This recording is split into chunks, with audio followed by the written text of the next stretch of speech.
السلام عليكم ورحمة الله تعالى وبركاته.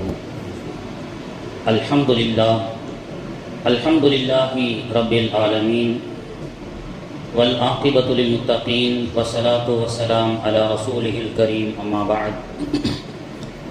قال الله تبارك وتعالى في كلامه القديم وفي الفرقان المجيد: أعوذ بالله من الشيطان الرجيم، بسم الله الرحمن الرحيم. قل لا أسألكم عليه أجرا إلا المودة في القربى، صدق الله ومولانا العظيم. قال نبينا صلى الله عليه وسلم: تركت فيكم أمرين لن تضلوا ما تمسكم بهما، كتاب الله وعترتي، أو كما قال عليه والصلاة والسلام. அளவற்ற அருளாளனும் நிகரற்ற அன்புடையவனுமாகிய எல்லாம் வல்ல அல்லாஹுவின் திருநாமத்தால் போற்றி ஆரம்பம் செய்கிறேன். கண்மணி நாயகம் முத்து முஹம்மது முஸ்தபா ரசூலுல்லாஹி ஸல்லல்லாஹு அலைஹி வஸல்லம் அன்னாருடைய ஷஃபாஅத்தை பெறக்கூடிய பாக்கியத்தை மறுமையிலும், அன்னாருடைய துவாவை பெறக்கூடிய பாக்கியத்தை இம்மையிலும் வல்ல ரஹ்மான் நாம் அனைவர்களுக்கும் நசீபாக்கி தருவானாக. ஆமீன் யா ரப்பல் ஆலமீன். கண்ணியத்திற்குரிய அல்லாஹுவின் நல்லடியார்களே, சிறப்பான மாதமான முஹர்ரமுடைய மாதத்திலே ஆஷுரா என்ற சிறந்த நாளை நாம் கடந்தவர்களாக சிறப்பான இந்த ஜும்மாவிலே வீற்றிருக்கின்றோம். ஆஷுரா முஹர்ரமுடைய அந்த நாள் என்பது சிறப்பிற்குரிய நாளாக இருக்கிறது. ஆதிபிதா ஆதம் அலைஹிஸ்ஸலாம் முதல் கடந்து வந்த ஏராளமான நபிமார்களுடைய சோதனைகளை அல்லாஹு தாலா நீக்கி மகிழ்ச்சி அளித்த நாள் முஹர்ரமுடைய ஆஷுராவுடைய நாள். அல்லாஹு தாலா அந்த ஆஷுராவை கடந்து வந்த நமக்கும் அந்த நாளிலே நோன்பு வைத்த துவா செய்த நாம் அனைவர்களுக்கும் அல்லாஹு தாலா நம்முடைய சோதனைகளை நீக்கி எதிர்வரக்கூடிய காலத்தை மகிழ்ச்சிகரமானதாக ஆக்கி அருள் புரிவானாக. ஆமீன் யா ரப்பல் ஆலமீன். முஹர்ரமுடைய ஆஷுரா நாள் என்பது ஆதிபிதா ஆதம் அலைஹிஸ்ஸலாம் முதல் கடந்து வந்த எல்லா நபிமார்களுடைய சோதனைகள் அனைத்தும் நீக்கப்பட்டு மகிழ்ச்சியான வாழ்க்கையை, சுதந்திர வாழ்க்கையை, சுதந்திர காற்றை சுவாசிக்கக்கூடிய ஒரு சூழலை நபிமார்களுக்கு ஏற்பட்டு இருந்தாலும், அதே முஹர்ரமுடைய 10 ஆஷுரா அன்று நபிகள் நாயகம் ரசூலுல்லாஹி ஸல்லல்லாஹு அலைஹி வஸல்லம் அவர்களுடைய திருப்பேரரும் அவர்களுடைய குடும்பத்தார்களும் கர்பலா என்ற இடத்திலே ஷஹீதாக்கப்பட்ட ஒரு கருப்பு தினமாக, இரத்தக்கரை படிந்த தினமாக சமூக அந்த வரலாறை பற்றி சிந்திக்கும் பொழுது உள்ளங்களெல்லாம் நொறுங்கக்கூடிய ஒரு சூழலாக, கண்கள் எல்லாம் கண்ணீர் தழும்பக்கூடிய ஒரு சூழலாகவே இருந்து கொண்டிருக்கின்றது. பெரும்பாலாக நிறைய பேர் சொல்லுவாங்க, முஹர்ரமுடைய 10 என்பது மகிழ்ச்சிக்குரிய தினமா துக்கத்துக்குரிய தினமா அப்படி என்று பலவாறாக பேசப்படுகிறது பயான்கள். இறந்துவிட்டால் 3 நாட்களுக்கு மேல் துக்கம் அனுஷ்டிக்க கூடாதே, நீங்கள் ஏன் 1400 ஆண்டுகளுக்கு முன்பதாக ஹுசைனை பற்றி நீங்கள் நினைவு கூறுகிறீர்கள் அப்படி என்று சில பேர் கேட்பார்கள். பொதுவாக ரபியுல் அவ்வல் திங்கள் என்பது நபிகள் நாயகம் அதே மாதத்தில் தான் பிறந்தார்கள், அதே மாதத்தில் தான் இந்த உலகத்தை விட்டு பிரிந்தார்கள். நம்முடைய அகீதா என்னவென்று சொன்னால், எவ்வாறு நபிகள் நாயகம் பிறந்த அந்த சிறப்பான மாதத்தை மீலாது என்று நாம் குதூகலம் அடைகின்றோமோ, அதே போன்று அதே ரபியுல் அவ்வல் திங்களிலே பெருமானாருடைய இறுதி நபியின் இறுதி நாட்கள் என்ற தலைப்பின் கீழ் பேசி நாம் கண்ணீரும் வடிப்போம். பெருமானாருடைய கடைசி தருணத்தை பற்றி பேசி கண்ணீர் வடிக்காத யாரும் இருக்க முடியாது. எனவே அதே போன்றுதான் முஹர்ரமுடைய 10 கர்பலா என்ற அந்த வரலாற்று நினைவு கூறக்கூடிய எத்தனை நல் உள்ளங்கள் இருக்கின்றதோ அத்தனை நல்ல உள்ளங்களும், கண்கள் அழக்கூடிய ஒரு சூழலும், உள்ளங்கள் நொறுங்கிவிடக்கூடிய ஒரு சூழலும் ஏற்பட்டிருக்கும். இஸ்லாமியர்கள் மட்டுமல்ல, இஸ்லாமியர்கள் அல்லாதவர்களும் கூட கர்பலாவை வரலாற்றை படித்து கண்ணீர் வடித்தவர்கள் உண்டு.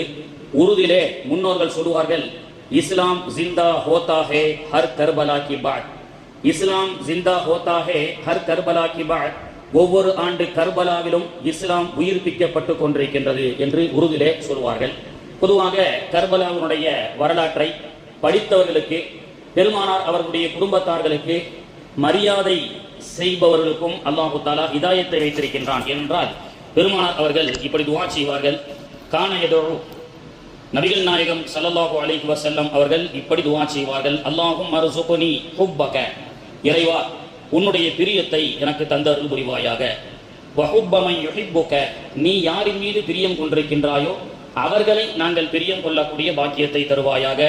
வஹுப்ப அமலு யுபல்லிகுனா இலா ஹுப்பிக, யாரின் மீது நேசம் கொள்வதின் மூலமாக உன்னுடைய பிரியம் எங்களுக்கு கிடைக்குமோ அப்படிப்பட்ட நேசத்திற்குரிய நன்மக்களை நேசித்து உன்னுடைய நேசத்தை பெறக்கூடிய வாக்கியத்தை தருவாயாக என்று நபிகள் நாயகம் ஸல்லல்லாஹு அலைஹி வஸல்லம் அவர்கள் இந்த துஆவை ஓதுவார்கள், நமக்கு ஓத கற்றுக் கொடுப்பார்கள். அப்படியிலிருந்து என்ன தெரிகிறது, உலகத்துல யாரை மரியாதை செய்யணுமோ, யாரின் மீது பிரியம் வைக்க சொல்லி அல்லாஹ்வும் ரசூலும் சொல்றாங்களோ அவர்கள் மீது மரியாதை வைப்பதும் அவர்களை நேசிப்பதும் இஸ்லாமிய மக்களுக்கு தார்மீக கடமை என்று சொல்லப்பட்டது.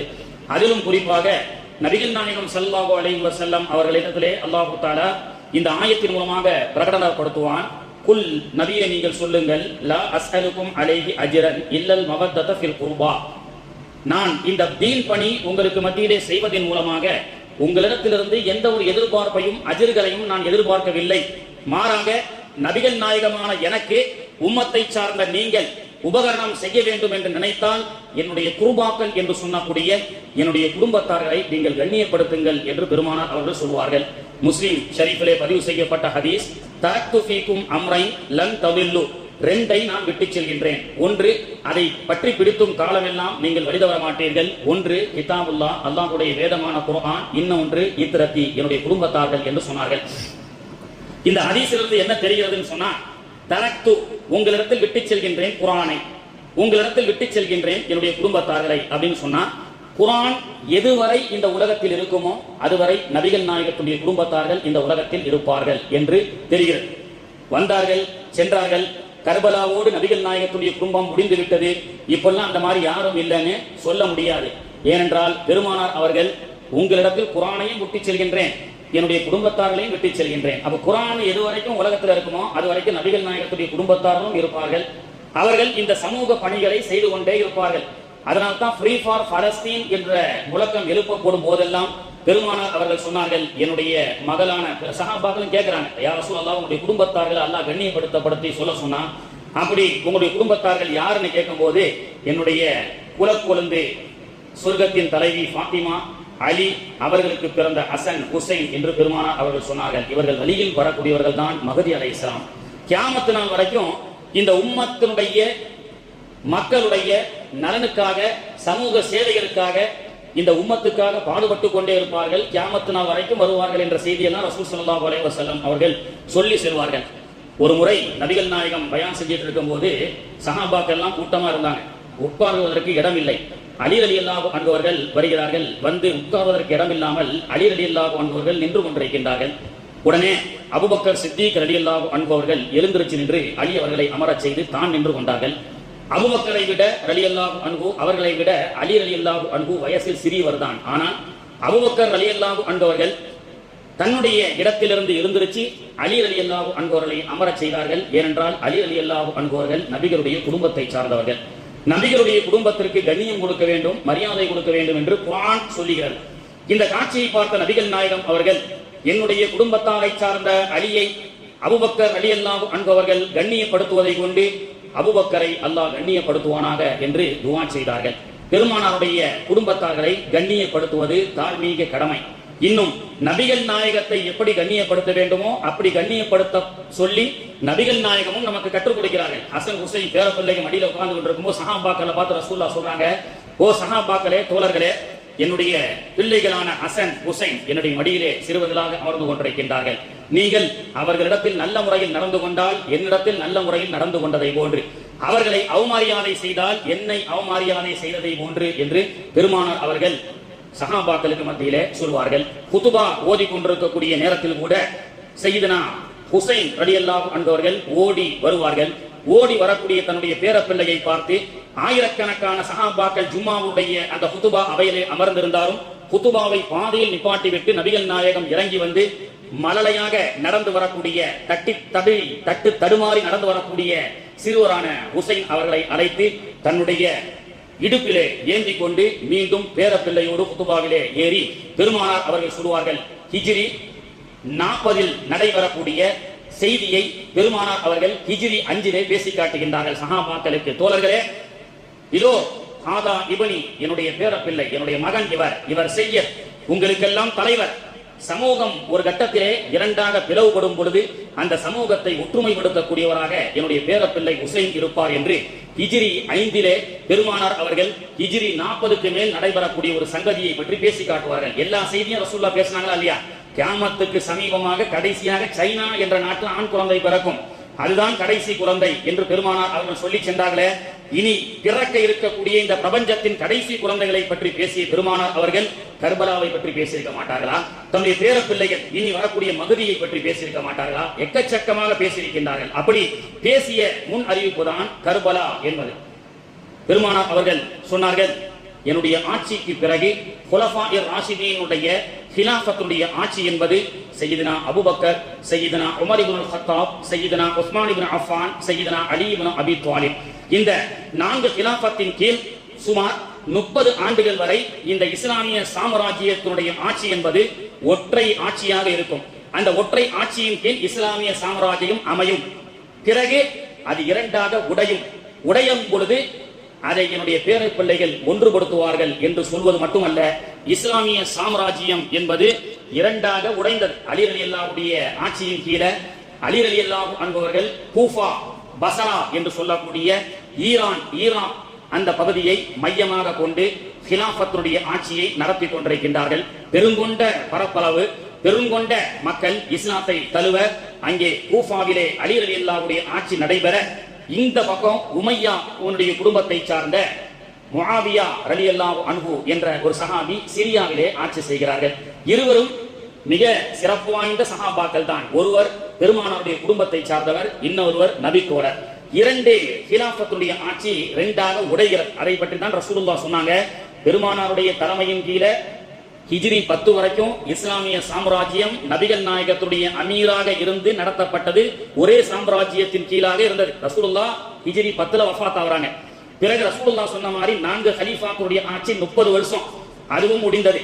40வது ஹிஜ்ரி வரை சிறப்பாக நடந்த இந்த இஸ்லாமிய ஒற்றை சாம்ராஜ்யம் 2ஆக உடைந்தது. ஒன்று சிரியா டமஸ்கஸில் இருக்கக்கூடிய டமஸ்கஸை கொண்ட முஆவியா ரலியல்லாஹுடைய ஆட்சி, இன்னொன்று அலி ரலியல்லாஹுடைய கூஃபாவினுடைய ஆட்சி 2ஆக உடைகிறது. ஒரு கட்டத்திலே அலி ரலியல்லாஹு அன்ஹு அவர்கள் ஷஹீதாக்கப்படுகிறார்கள். தொடர்ந்து இஸ்லாமிய சாம்ராஜ்யம் குறுகிய காலத்துல சுமார் பல லட்சங்கள் மைல் பரப்பளவு இஸ்லாம் பறந்து விரிந்தது. இதனால எக்கச்சக்கமான பேர் என்ன செய்வாங்க, தாய் மதத்தை விட்டு இஸ்லாத்துக்கு வந்திருப்பாங்க. விரும்பி வந்தவர்கள் பல பேர் இருப்பான். சில பேர் கோபத்துல வேற வழி இல்லாம வந்தவங்க பல பேர் இருப்பான். இப்படி இஸ்லாம் எப்படி வேகமாக உலகத்துல பரவியதோ அந்த அளவுக்கு எதிரிகளும் இஸ்லாத்துல அதிகமாக ஆயிட்டாங்க. சூழ்ச்சி வலைகளை பின்னக்கூடிய கிறிஸ்தவர்கள், யூதர்கள், இது போன்ற சூழ்ச்சி வலைகளால் சஹாபாக்கள் திக்குமுக்காடி யாரின் பக்கம் நாம் ஆட்சியினுடைய சாம்ராஜ்யத்தை அமைத்துக் கொள்வது என்ற ஒரு மிகப்பெரிய குழப்பங்கள் எல்லாம் ஏற்பட்டது. கண்ணியத்திற்குரிய அல்லாஹ்வின் நல்லடியார்களே, இப்படியாக அலி ரலியல்லாஹு வஃபாத்துக்கு பிறகு அவர்களுடைய மகனான ஹசன் ரலியல்லாஹு அன்ஹு அவர்களை லட்சக்கணக்கான சஹாபாக்களுடைய ஆதரவோடு நீங்கள் கிலாஃபத்துடைய பதவியை உங்களுடைய தந்தைக்கு பிறகு ஏற்றுக்கொள்ள வேண்டும் என்று சொல்ல 8 மாதம் மட்டும் ஹசன் ரலியல்லாஹு அன்ஹு அவர்கள் ஹிஜ்ரி 41 இந்த இஸ்லாமிய சாம்ராஜ்யத்தை கிலாஃபத்தை எடுத்து கூஃபா அலி ரலியல்லாஹு அன்ஹு அவர்கள் செய்த அந்த இடத்துல தலைமை பீடமாக இருந்து ஆட்சி செய்தாலும் அவர்களுக்கு ஒரு நிறைவு வருகிறது. நம்மை விட மூத்த சஹாபி, நம்ம வாப்பா போட்டி போட்டு கூஃபாவில் அவருடைய வயசுக்கு ஒத்திய ஆளான சிறப்புமிக்க சஹாபியான முஆவியா அங்கே ஆட்சி செய்ய, வாப்பா இங்கே ஆட்சி செஞ்சார்கள், பரவாயில்ல, அவங்க வயசுக்கு மத்தியில போட்டி இருக்கலாம், நாம சின்ன பிள்ளை, அவர்களுக்கு மத்தியில போட்டி இருக்கக்கூடாதுன்னு தன்னுடைய பதவியை ராஜினாமா செய்து 2ஆக உடைந்த இஸ்லாமிய சாம்ராஜ்யத்தை 40 ஹிஜ்ரியில ஒரே தலைமையின் கீழ் இருக்கட்டும் என்று சொல்லி முஆவியா ரலியல்லாஹு அன்ஹு அவர்களுக்கு உடன்படிக்கை செய்து ஹசன் ரலியல்லாஹு அன்ஹு அவர்கள் தனக்கு ஆதரவாக லட்சக்கணக்கான சஹாபாக்கள் உடன்படிந்து இருந்தாலும் வயசிலே மூப்பான முஆவியா அவர்களை எதிர்த்து நாம் போட்டிக்காக நாம் பதவி ஏற்க கூடாது என்று சொல்லி தன்னுடைய பதவியை ராஜினாமா செய்து ஒரே ஆட்சியின் கீழ் பெருமானாருடைய பேரப்பிள்ளை அந்த ஆட்சி சாம்ராஜ்யத்திலிருந்து விடுபட்டார்கள். அப்பொழுது முஆவியாவினுடைய ஒற்றை ஆட்சி மீண்டும் நடந்தது. அதைத்தான் ஸல்லல்லாஹு அலைஹி வஸல்லம் என்னுடைய பேரப்பிள்ளை இந்த இஸ்லாமிய சாம்ராஜ்யம் 2ஆக உடைந்து குழப்பம் ஏற்படும் பொழுது இந்த பேரப்பிள்ளை அந்த இஸ்லாமிய சாம்ராஜ்யத்தை ஒன்றுபடுத்துவார் என்ற அந்த சுப செய்தி பெருமானார் அவர்கள் சொன்ன அந்த சத்திய வாக்கு ஹிஜ்ரி 41 நிறைவேறுகிறது. முஆவியா ரலியல்லாஹு அன்ஹு அவர்களுடைய ஆட்சி மட்டும் சிரியாவில் டமஸ்கஸை தலைநகராக கொண்டு 20 ஆண்டுகள் சிறப்பாக நடைபெற்றது. இந்த 20 ஆண்டுகளுடைய முஆவியா ரலியல்லாஹுடைய ஆட்சி சிறப்பாக நடைபெற்றதற்கு பிறகு ஹிஜ்ரி 60 முஆவியா ரலியல்லாஹு அன்ஹு அவர்கள் வஃபாத் ஆகிறார்கள். வஃபாத் ஆன நேரத்தில் அவர்கள் செய்த ஒரு மிகப்பெரிய தவறு, தன்னுடைய மகன் யசீத் என்பவனை ஆட்சி பீடத்தில் அமர வைத்து அவர் வஃபாத் ஆகிறார். இங்கிருந்துதான் பிரச்சனை ஆரம்பமாகிறது. இந்த பிரச்சனையை பற்றி ரசூலுல்லாஹ் சொல்லாம இருப்பாங்களா? எல்லாவற்றையும் பற்றி பெருமானார் அவர்கள் பேசி பெருமானார் அவர்கள் இதை பற்றியும் சொல்கிறார்கள். ஹிஜ்ரி 660 டமஸ்கஸில் இருக்கக்கூடிய முஆவியா ரலியல்லாஹு அன்ஹு அவர்கள் வஃபாத் ஆனதற்கு பிறகு தன்னுடைய மகனான யசீதை ஆட்சி பொறுப்பிலே அமர வைக்கிறார். இதை பற்றி பெருமானார் அவர்கள் சொன்னார்கள், லா யஸாலு ஹாதா அம்ரி உம்மதி காயிமம் பில் கிஸ்த். இந்த உம்மத்துடைய நீதமான ஆட்சி என்பது ரொம்ப நாள் நீடிக்காது. அதே ரசூலுல்லாஹ் சொல்றாங்க, ரொம்ப நாள் நீடிக்காது. கிட்டத்தட்ட ஹிஜ்ரி 60 வரை முஆவியா ரலியல்லாஹு அன்ஹு அவர்களுக்கு எதிர்ப்பு இருந்தாலும் என்னுடைய பேரப்பிள்ளைகள் அதை விட்டுக் கொடுப்பார்கள். அதையும் ரசூலுல்லாஹ் சொல்லிட்டாங்க. அப்ப ஹிஜ்ரி 60 வரைக்கும் இந்த உம்மத்து ஒரே கிலாஃபத்தின் கீழ் இருக்கும். ஆனால் முஆவியாவுடைய மகன் யசீத் அந்த ஆட்சிக்கு குந்தகம் விளைவிப்பதற்காக அவர் கொடுங்கோல் ஆட்சியாளராக வருவார் அப்படின்னு ஸல்லல்லாஹு அலைஹி வஸல்லம் அவர்கள் முன்னறிவிப்பு செய்தார்கள். அவ்வளமை யஸ்லுமுஹு ரஜுலுன் மின் பனி உமையா, உமையாவுடைய குடும்பத்திலிருந்து ஒருவர் வருவார். யுகாரு லஹு யஸீத், அவருடைய பெயர்தான் யஸீத் என்று சொல்லப்பட்டது. இன்றைய சல்மான் அவருடைய பிள்ளைகள் 3 என்றும், இன்றைய ரியாத், சவுதியை ரியாத் என்று சொல்லக்கூடிய தலைமையமாக கொண்டிருக்கக்கூடிய இந்த சவுதி அரேபியா கூட ஒரு கட்டத்திலே இஸ்லாமிய சாம்ராஜ்யத்திற்கு எதிராக செயல்படுவார்கள், யூதர்களுக்கு ஆதரவாக செயல்படுவார்கள் என்பதை பற்றியும் ரசூலுல்லாஹ் சொல்லிட்டு போயிட்டாங்க. அதனால தான் இன்னைக்கு சவுதி அரேபியா, பலஸ்தீன்ல இருக்கக்கூடிய மக்கள் கொத்து கொத்தாக அழிக்கப்பட்டாலும் எவனும் வாயை திறக்க மாட்டான். இஸ்லாமிய நாடுன்னு சொல்லிப்பான். சவுதி அரேபியா சொல்லுவான், கத்தார் சொல்லுவான், குவைத் சொல்லுவான், எல்லா நாடும் சொல்லுவார்கள். ஆனால் இவர்கள் யாரும் இஸ்லாமிய நாடு பாதிக்கப்பட்டால் வாயை திறக்க மாட்டான். ஏனென்று சொன்னால் இவனெல்லாம் யூதர்களுடைய கைகூலிகள். அதிலும் குறிப்பாக யசீதுடைய வம்சத்தில் வந்தவர்கள். இவர்கள் யாரும் நபிகள் நாயகத்துடைய குடும்பத்தார்களுக்கோ நபிகள் நாயகத்திற்கோ அவர்கள் என்ன செய்ய மாட்டாங்க, மரியாதை செய்ய மாட்டாங்க. மெயினா மரியாதை தாங்க. இஸ்லாத்தை பொறுத்த வரைக்கும் சில பேர் பேசுவாங்க, அஞ்சுவதும் அடிபணிவதும் இறைவன் ஒருவனுக்கு, இறைவன் ஒருவனுக்கு தான். ஆனால் இறைவன் யாருக்கு கண்ணியம் கொடுக்க சொன்னானோ அவர்களுக்கு கண்ணியம் கொடுக்கணும். அத்தா அம்மாவா அவர்களுக்கு கண்ணியம் கொடுக்கணும். நாட்டை அமீராக இருக்கக்கூடிய தலைவர்களா அவர்களுக்கு கண்ணியம் கொடுக்கணும். முன்னோர்களுக்கும் எந்த மதத்தை சார்ந்தவர்களாக இருந்தாலும் அவர்களுடைய அந்தஸ்துக்கு ஏற்ற கண்ணியத்தை பெருமானார் அவர்கள் கொடுக்க சொன்னாங்களே, அத்தகைய அந்தஸ்து கண்ணியத்தை கொடுக்க மாட்டார்கள். அதனால்தான் பெருமானார் சொல்லுவாங்க, உலகத்துல பலஸ்தீன் என்ற நாடு மக்கள் எவ்வளவு கொத்து கொத்தாக சாகடிக்கப்பட்டுக் கொண்டிருக்கின்றார்கள். முந்தாள் நாள் வரை சிறு குழந்தைகள் வரை பாம் வைத்து தகர்க்கப்பட்டுக் கொண்டிருக்கின்றார்கள். இதற்குண்டான இந்த free for Palestine, pray for Palestine அப்படின்னு சொல்லி நாமெல்லாம் கூக்குரல் இட்டுக் கொண்டிருக்கலாமே தவிர, இந்த பலஸ்தீனுடைய விடுதலைக்காக யார் போராட வர இருக்கிறார் அதையும் பெருமானார் அவர்கள் சொன்னார்கள். மஹ்தி அலைஹிஸ்ஸலாம் கூஃபாவினுடைய தேசம் யசீதுடைய ஆட்சியின் கீழ் மிகப்பெரிய கொடுங்கோல் ஆட்சியாக நடைபெற்றுக் கொண்டிருந்தது. அந்த பற்றி ரசூலுல்லாஹ் சொல்றாங்க, ஹிஜ்ரி 60 முஆவியா இறந்ததற்கு பிறகு யசீதுடைய கொடுங்கோல் ஆட்சி வரும். அந்த ஆட்சி வந்துவிட்டால் நீதம் இந்த மார்க்கத்தை விட்டு சென்றுவிடும். யாரை கண்ணியப்படுத்த வேண்டுமோ அவர்கள் கண்ணியப்படுத்த மாட்டார்கள் அப்படின்ற செய்தியை பெருமானார் அவர்கள் சொல்லியதை போன்று கூஃபா, பசரா போன்ற நாடுகளிலே மிகப்பெரிய கிளர்ச்சி ஏற்படுகிறது. முஆவியா உன்னுடைய மகன் யசீத் கிலாஃபத்துடைய பொறுப்பை ஏற்றதற்கு பிறகு தனக்கு எதிராக இவர்கள் செயல்பட்டுவிடக் கூடாது என்பதற்காக நபிகள் நாயகம் ஸல்லல்லாஹு அலைஹி வஸல்லமுடைய பேர பிள்ளைகளையும் முக்கிய சஹாபாக்கள், அவருக்கு எதிராக இருக்கக்கூடிய சஹாபாக்களை எல்லாம் கைது நடவடிக்கை எடுத்தார். ஹுசைன் ரலியல்லாஹு அன்ஹு அவர்கள் மதீனாவிலே இருக்கும் பொழுது நிறைய தொந்தரவுகள், சச்சரவுகள் எல்லாம் கொடுத்தாங்க.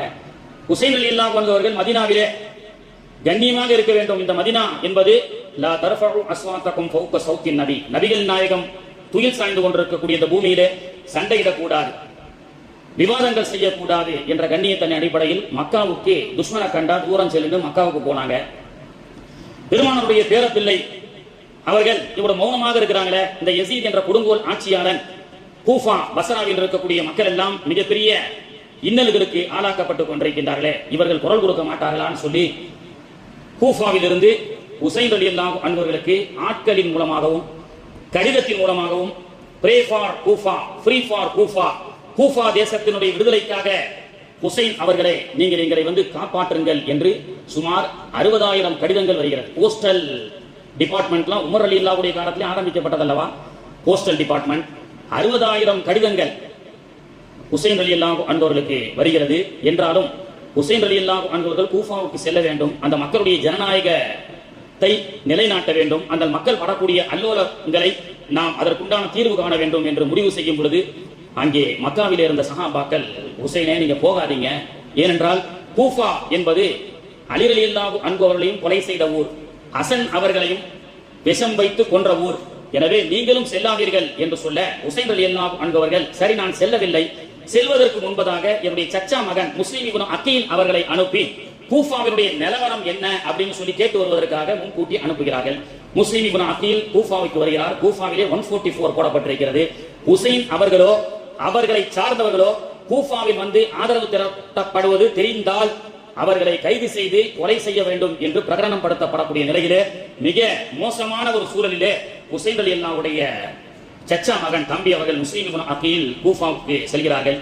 அடைக்கலம் கொடுக்க யாரும் இல்லை, யாரும் அடைக்கலம் கொடுத்தால் அவர்களையும் கொன்று விடுவார்கள். என்றாலும் இவ்வளவு பெரிய ஒரு மோசமான சூழலில் கூட ஹானி ரலியல்லாஹு அன்ஹு நபிகள் நாயகத்துடைய குடும்பத்தின் மீது பிரியம் கொண்டவர், பெருமானாருடைய பேரப்பிள்ளையின் சார்பாக வந்திருக்கக்கூடிய முஸ்லிம் இப்னு அகீல் அலி ரலியல்லாஹுடைய சகோதரருடைய மகன் வந்திருக்கிறார்னு சொல்லி அடைக்கலம் கொடுப்பவர்களுக்கும் அவர்களோடு தொடர்புள்ளவர்களுக்கும் மரண தண்டனை கொடுக்கப்படும் என்ற இருந்த போதிலும் உயிரை துச்சமாக மதித்து ஹானி ரலியல்லாஹு அன்ஹு என்ற வீட்டிலே தங்க வைக்கப்படுகிறார்கள்.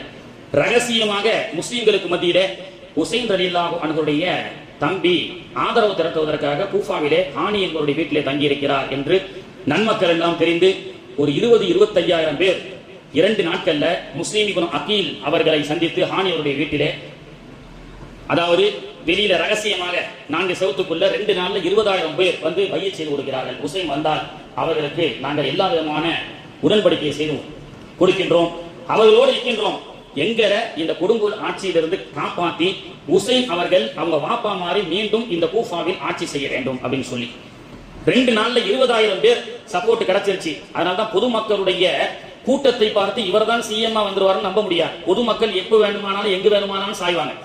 10 லட்சம் பேர் இந்த நடிகருடைய மாநாட்டிலே கலந்து கொண்டார் என்று சொன்னால் 10 லட்சம் ஓட்டும் அந்த நடிகருக்கு வருமானா கிடையாது. இதுல கர்பலா என்பது ஒரு பாடம். அரசியல்வாதிகளுக்கு கூட்டத்தை வைத்து மட்டும் நமக்கு ஆதரவு வந்துவிடும் என்று யாரும் நினைக்க முடியாது, நினைக்க கூடாது.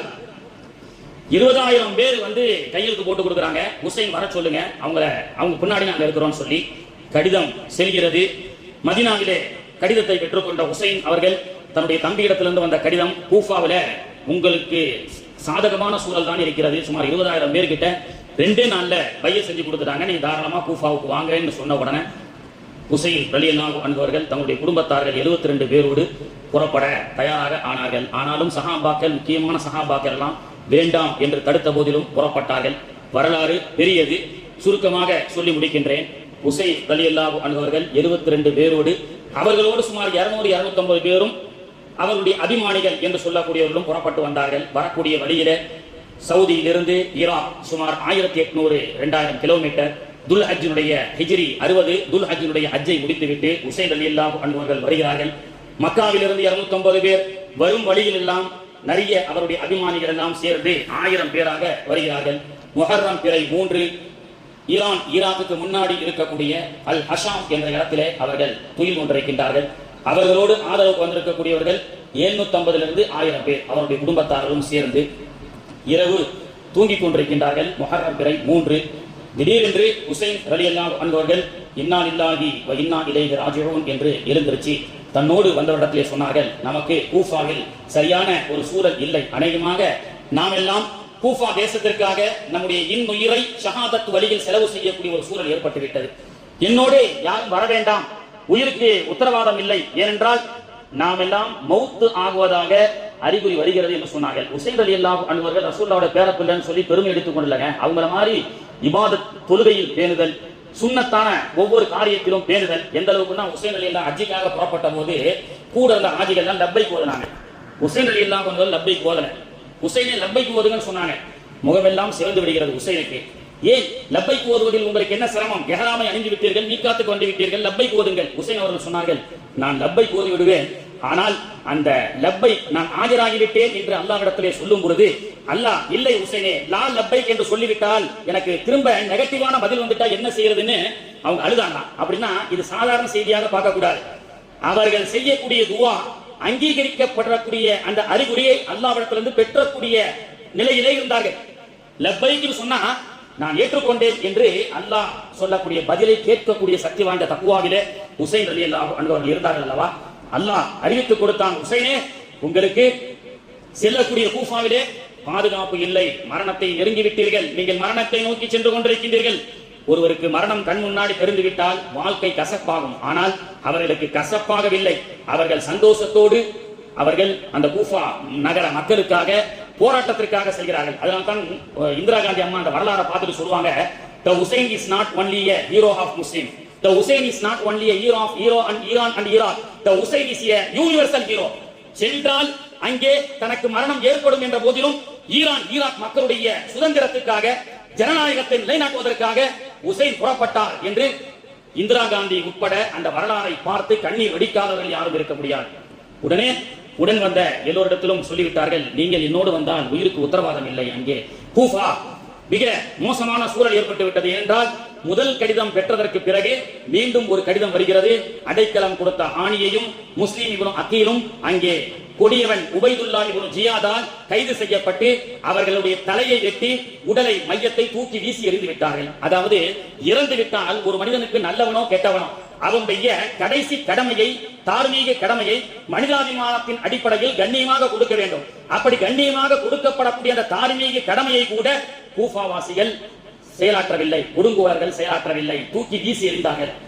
இந்த கடிதம் கிடைக்கிறது. கூட வந்த எல்லோரும் அபிமானிகள் எல்லாம் சென்று விட்டார்கள். குடும்பத்தார்கள் 72 பேரோடு ஹுசைன் ரலியல்லாஹு அன்ஹு அவர்கள் பிறை 7 அன்று தஜ்லான் நதிக்கரையோரம் கர்பலா என்ற இடத்திலே முகாமிட்டுக் கொண்டிருக்கின்றார்கள். கைது அறிவிப்பு வருகிறது.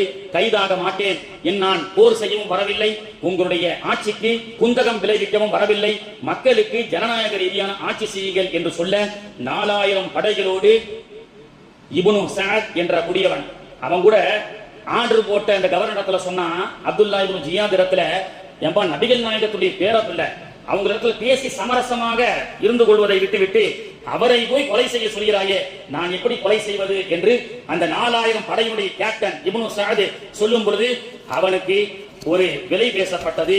ஹுசைன் ரலியல்லாஹு அன்ஹு அவர்களை கொலை செய்துவிட்டு நீ அவருடைய தலையை கொண்டு விட்டால் ரை என்ற பகுதி, இன்னைக்கு ஈரான் பக்கத்தில் ரை என்ற ஒரு பகுதி இருக்கிறது, அந்த பகுதியில் கவர்னர் போஸ்டிங் கிடைக்கும்னு ஹுசைன் ரலியல்லாஹு அன்ஹு அவர்களுக்கு விலை பேசுகிறார்கள். இப்னு சஅத், நீ இப்னு சஅத் இந்த 4000 படையோடு சென்று ஹுசைனை கொலை செய்து அவருடைய தலையை வெட்டி கொண்டு வந்தால் ரை என்ற பகுதிக்கு உனக்கு கவர்னர் போஸ்டிங். கொஞ்சம் ஈரம் ஒட்டிட்டு இருந்தது ரசூலுல்லாஹ்வுடைய பேரப்பிள்ளை எப்படி கொலை செய்யறதுன்னு சொல்லி. ஆனா ரை என்ற கவர்னர் பதவி அவருடைய கண்களை மறைத்தது, பெருமானார் அவருடைய குடும்பத்தார்களுக்கு கொடுக்கப்படக்கூடிய கண்ணியத்தை மறைத்தது. அவன் அதற்கு துணிந்தான். ஹுசைன் ரலியல்லாஹு அன்ஹு அவர்கள் பிறை 9 அன்று அவர்கள் நான் போரிட வரவில்லை என்று சொல்லியும் 10 அன்று ஃபஜர் தொழுகையை முடித்துவிட்டு சுமார் சூரியன் உதயம் ஆனதற்கு பிறகு அங்கிருந்து இவர்களுக்கும் அவர்களுக்கும் வாக்குவாதம் ஏற்பட்டு வாக்குவாதம் செய்யப்பட்ட நிறைய கூட இருந்த மக்களை எல்லாம் ஷஹீதாக்குகிறார்கள் என்ற செய்தி நமக்கு தெரியும். அந்த கூடாரத்திலே, கர்பலா என்ற கூடாரத்திலே பெருமானாருடைய குடும்பத்தை சார்ந்த ஒரு பெண்மணி நிறை மாத கர்ப்பிணியாக இருக்கின்றார்கள். ஹுசைன் ரலியல்லாஹுடைய குடும்பத்தை சார்ந்த பெண்மணி. கர்பலாவுடைய போர் அக்னியாக ஆரம்பித்துக் கொண்டிருக்கின்றது. லொஹருடைய தொழுகையும் ஹுசைன் அவர்கள் சொன்னார்கள், போரிடும் பொழுது லொஹருடைய நேரம் வந்துவிட்டது, நான் இப்பொழுது தொழ வைக்கப் போகின்றேன், எதிரிகளே உங்களுக்கும் கடமை என்று சொன்னால் நீங்களும் தொழுகுங்கள் என்று சொல்லி ஹுசைன் அவர்கள் காயங்களோடு ரணத்தோடு இமாம் ஜமாத்தை நடத்துகின்றார்கள். லொஹர் முடிந்ததற்கு பிறகு ஒரு பெண்ணுடைய அலறல் சத்தம் கேட்டது. அங்கே பிரசவமாகி ஒரு குழந்தை பிறக்கின்றது. கூடாரத்திலிருந்து அந்த குழந்தையை கொண்டு வந்து ஹுசைன் ரலியல்லாஹு அன்ஹு அவர்கள் வலது காதிலே பாங்கும் இடது காதிலே இகாமத்தும் சொல்லி அப்துல்லா என்று பெருமானார் ஸல்லல்லாஹு அலைஹி வஸல்லமுடைய தந்தையின் பெயரை சூட்டிய மாத்திரத்திலேயே எதிரிலிருந்து ஒரு அம்பு புறப்பட்டு அந்த குழந்தையுடைய நெஞ்சை தைத்தது.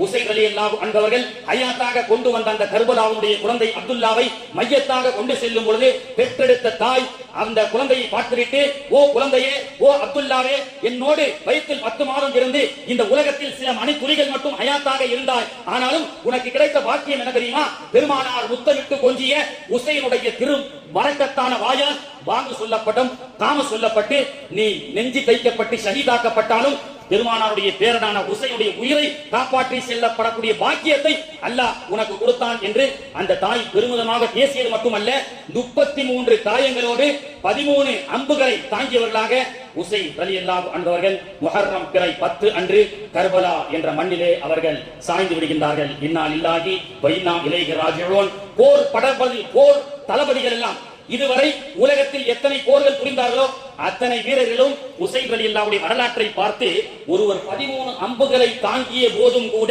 எதிரிகளிடத்திலிருந்து சோடையாகாமல் இந்த மூக்கிலிருந்து மூச்சு நிற்கும் வரை அந்த கூஃபா தேசத்து மக்களுக்காக போராடினார்கள். இந்த போராட்டத்தை பற்றி பார்க்கும் பொழுது 13 அம்புகள் தாக்கப்பட்ட யாரும் போராட்ட களத்தில் நின்று தீரத்தை சாதிக்க முடியாது. அப்படிப்பட்ட சாதனையை ஹுசைன் ரலியல்லாஹு அன்ஹு அவர்கள் சாதித்தார்கள் என்று நம்முடைய வரலாறு நமக்கு சொல்லி காட்டுகின்றது.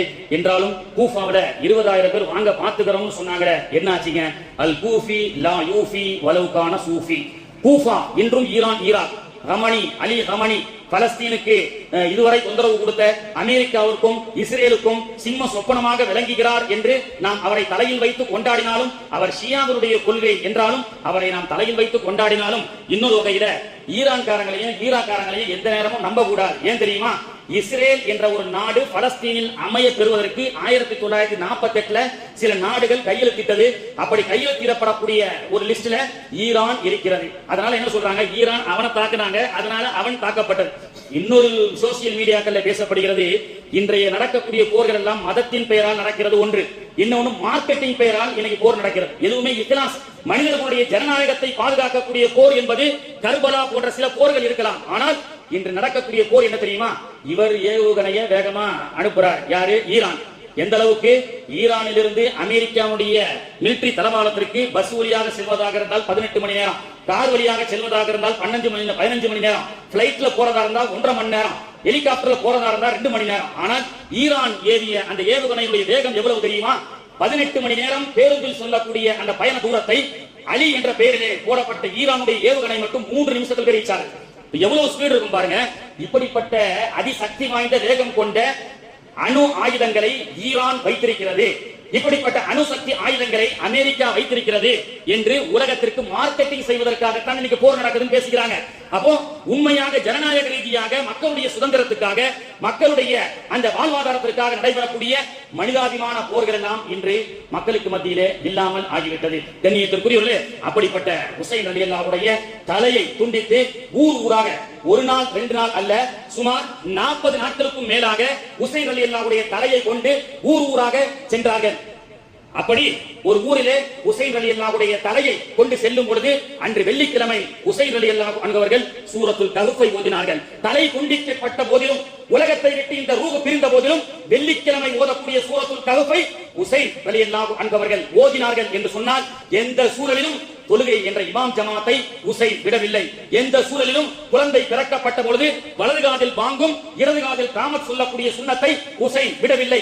அது மட்டுமல்ல, உடலை விட்டு தலை தனியாக வந்த போதிலும் ஹுசைன் குர்ஆனை ஓத விடவில்லை என்று சொன்னால், ஹுசைன் ரலியல்லாஹுடைய அந்த அமல்கள், அவர்கள் செய்த அந்த சுன்னத்தான அமல்கள் எப்படிப்பட்டது என்பதை நாம் தெரிந்து கொள்ள வேண்டும். கண்ணியத்திற்குரியவர்களே, எனவே உலகத்திலே ரசூலுல்லாஹ் சொல்லிக் கொடுத்த யா அல்லாஹ் உன்னுடைய முஹப்பத்தை தா, நீ யாரை நேசிக்கின்றாயோ அவர்களுக்கு மரியாதை செய்து முகமது செய்யக்கூடிய பாக்கியத்தை தா என்று கேட்கப்பட்டது. கர்பலாவுடைய வரலாறை படித்து கண்ணீர் வடித்த ஒரு யூதருக்கு அல்லாஹ் ஹிதாயத்தை கொடுத்தான். படித்து லைப்ரரிக்கு சென்றார் ஒரு யூதர், கர்பலாவுடைய வரலாறை படிக்கின்றார், கண்ணீர் வடிக்கின்றார்.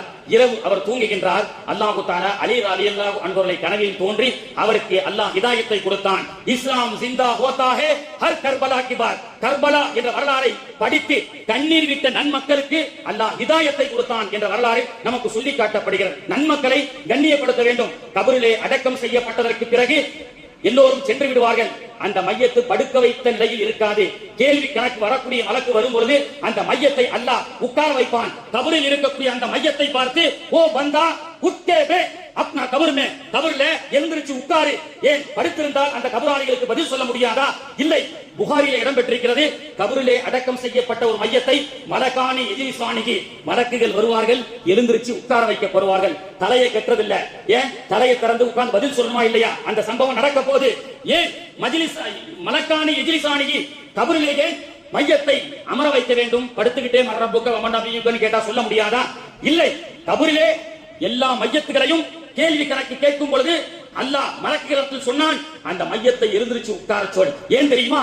ஈருலக சர்தார் ரஹ்மத்துல் லில் ஆலமீன் நபிகள் நாயகம் ரசூலுல்லாஹி ஸல்லல்லாஹு அலைஹி வஸல்லம் அவர்கள் அந்த கபரிலே வர இருக்கின்றார்கள். நபிகள் நாயகம் வரும் பொழுது ஒழுங்கீனமாக படுத்துக் கொண்டிருக்காதே, வந்தா எழுந்திருச்சு உட்கார்ந்து கொள் என்ற மரியாதையை சொல்லிக் கொடுக்கின்றது. அந்த மரியாதையை கொடுக்கக்கூடிய வாக்கியத்தை அல்லாஹ் யாருக்கு கொடுப்பான் தெரியுமா? உலகத்தில் வாழும் காலமெல்லாம் தொழுகையிலே அஸ்ஸலாமு அலைக்க அய்யுஹன் நபியு வ ரஹ்மத்துல்லாஹி பரகாத்துஹு என்று எந்த அடியான் இந்த உலகத்தில் தொழுகையின் மூலமாக ரசூல் ஸல்லல்லாஹு அலைஹி வஸல்லம் அவர்களுக்கு ஸலாத்தை சொல்லக்கூடிய பழக்கம் இருக்கின்றதோ அவனுக்கு மட்டும் அல்லாஹ் கபரிலே சொல்லுவான், அஸ்ஸலாமு அலைக்க அய்யுஹன் நபியு வ ரஹ்மத்துல்லாஹி வ பரகாத்துஹு அஸ்ஸலாமு அலைனா வ அலா இபாதில்லாஹி ஸாலிஹீன் என்ற வாக்கியத்தை அல்லாஹ் கபரில் கொடுக்க வேண்டும் என்று சொன்னால், உலகத்தில் ஹயாத்தாக இருக்கும் பொழுது அத்தஹியாத்திலே ஒவ்வொரு வக்திலும் பெருமானார் ஸல்லல்லாஹு அலைஹி வஸல்லம் அவர்கள் மீது நாம் சலாம் சொல்ல வேண்டும். அப்படிப்பட்ட வாக்கியத்தை அல்லாஹ் தஆலா தந்து உலகத்தில் தொழுகையிலும் மதீனாவிற்கு சென்று ஈரோலக சர்தாரை ஜியாரத் செய்யக்கூடிய வாக்கியத்தையும் அல்லாஹ் தஆலா ஹஜ்ஜின் மூலமாக உம்ராவின் மூலமாக நாம் அனைவர்களுக்கும் அல்லாஹ் தஆலா தந்து அருள் புரிவானாக. 2026 ஆண்டு ஹஜ்ஜி கமிட்டியின் மூலமாக ஹஜ்ஜிக்கு செல்லலாம் என்று இருக்கக்கூடிய ஹாஜிகளின் கவனத்திற்கு அல்லாஹ்வுடைய கிருபையால 2026 ஆண்டு ஹஜ்ஜி செல்லக்கூடிய ஹாஜிகளுக்கு உண்டான ஹஜ்ஜி கமிட்டியினுடைய சர்வர் ஆன்லைன் ஓபன் ஆகிவிட்டது. இன்ஷா அல்லாஹ் ஜூலை மாதம் இந்த மாசம் 31 வரைக்கும் டைம் கொடுத்துருக்காங்க. அதெல்லாம் எக்ஸ்டெண்ட் பண்ணுவாங்க. வழக்கம் போல நம்ம ஆத்தங்கர ஜும்மா பள்ளிவாசல்ல வருடந்தோறும் நம்முடைய பள்ளிவாசல்ல டெல்டா மாவட்டத்தை சார்ந்த இந்த தஞ்சாவூரை சுற்றியுள்ள மக்கள் எல்லாம் வந்து தெரிஞ்சவங்க அவங்க ஆன்லைன்ல அந்த லிங்க் அனுப்பி வீட்டில் இருக்கக்கூடிய பெற்றோர்களுக்கு அந்த ஆன்லைன் மூலமாக புக்கிங் செய்து கவர்களை வாங்கி செல்வார்கள். படிக்க தெரியாத ஆன்லைன்ல அவங்களால கையாள தெரியாத சில பெரியவர்கள் எல்லாம் நம்ம ஜும்மா பள்ளிவாசல்ல வந்து இன்ஷா அல்லாஹ் சாயங்காலம் 5 முதல் 8 மணி வரைக்கும் இன்ஷா அல்லாஹ் நம்ம ஆபீஸ்ல வந்து நீங்க வந்தீங்கன்னு சொன்னா அந்த ஆவணங்களை கொடுத்தீங்கன்னு சொன்னா உங்களுக்கு புக் செய்து கொடுக்கப்படும். அது மட்டுமல்ல, இது ஒரு 3-4 வருஷமா ஜும்மா பள்ளிவாசல மையமா வச்சு பல ஹாஜிகளை இங்கிருந்து புக் செய்து அல்லாஹ்வுடைய மாபெரும் கிருபை யாரெல்லாம் அப்ளை பண்ணாங்களோ எல்லாருக்கும் கன்ஃபார்ம் ஆச்சு, யாரும் ரிஜெக்ட் ஆகல.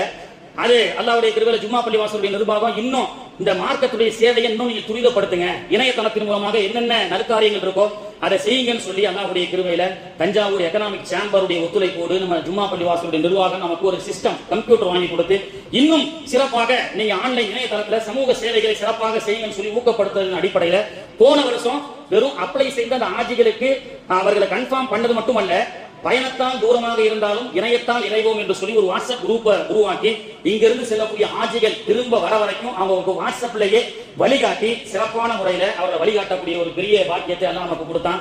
இதுவெல்லாம் எந்த எதிர்பார்ப்பும் இல்லை. ஆஜிகள் இந்த மாதிரி ஜும்மா பள்ளிவாசல் நிர்வாகத்தின் சார்பா இந்த அஜரத் எங்களுக்கு செஞ்சு கொடுத்தாங்கன்னு சொல்லி அங்க போய் துவா செய்யறாங்கல்ல, அந்த துவாவை மட்டும் நாடியவர்களாக இன்ஷா அல்லாஹ் அது போன்று அப்ளை செஞ்சதுல இருந்து ஹஜ்ஜிக்கான என்னென்ன அமல்கள் எப்படி செய்யணும் ஷரியத்தின் அடிப்படையில அப்படி உங்களுக்கு என்ன டவுட் இருந்தா வாட்ஸ்அப்ல கேளுங்கன்னு சொல்லி நிறைய பேருக்கு யூஸ்ஃபுல் ஆச்சு. இங்க ஜும்மா பள்ளிவாசல்ல ஃபஜர்ல ஹஜ்ஜி செய்வது எப்படி என்று எளிய முறையில் பேசப்பட்ட பயான்ல ஜும்மா பள்ளிவாசல்ல 10 பேர் இருந்தாங்க. ஆனா இணையதளத்துல 20,000 பேர் பார்த்திருக்கிறாங்க அல்லாஹ்வுடைய கிருபையில. இப்படி இணையதளத்தின் மூலமாக ஜும்மா பள்ளி ஒரு 4 செவத்துக்குள்ள மட்டும் மார்க்க சேவையை செய்யாதீங்க, இது உலகம் முழுக்க பரவட்டும் என்ற அடிப்படையில ஜும்மா பள்ளிவாசலுடைய நிர்வாகத்தினர்களால் ஏற்படுத்த செய்யப்பட்ட இந்த அற்புதமான இணையதள வழியின் மூலமாக சிறப்பாக சேவை செய்து வருகிறோம். இந்த ஆண்டு ஹஜ்ஜி செய்யலாம் என்று இருக்கக்கூடிய ஆஜிகள் இன்ஷா அல்லாஹ் நம்முடைய பள்ளிவாசல்ல சாயங்காலம் 5 லிருந்து 8 மணி வரைக்கும் நேரடியாகவோ அல்லது சொல்லக்கூடிய ஆவணங்களை வாட்ஸ்அப் மூலமாகவோ அனுப்பி வைத்தால் இன்ஷா அல்லாஹ் அவர்களுக்கு ஹஜ்ஜி அப்ளை செய்து தரப்படும். அல்லாஹ் தஆலா சொன்ன நமக்கும் கேட்ட உங்களுக்கும் அமல் செய்யக்கூடிய பாக்கியத்தை தந்து அருள் புரிவானாக. சபையில் இருக்கக்கூடிய அனைவருக்கும் அல்லாஹ் தஆலா ஹஜ்ஜுடைய பாக்கியத்தை தந்து அருள் புரிவானாக. வாஹிரு தஅவானா அல்ஹம்துலில்லாஹி ரப்பில் ஆலமீன். சுன்னத் தொழாதவங்க தொழுது கொள்ளுங்கள்.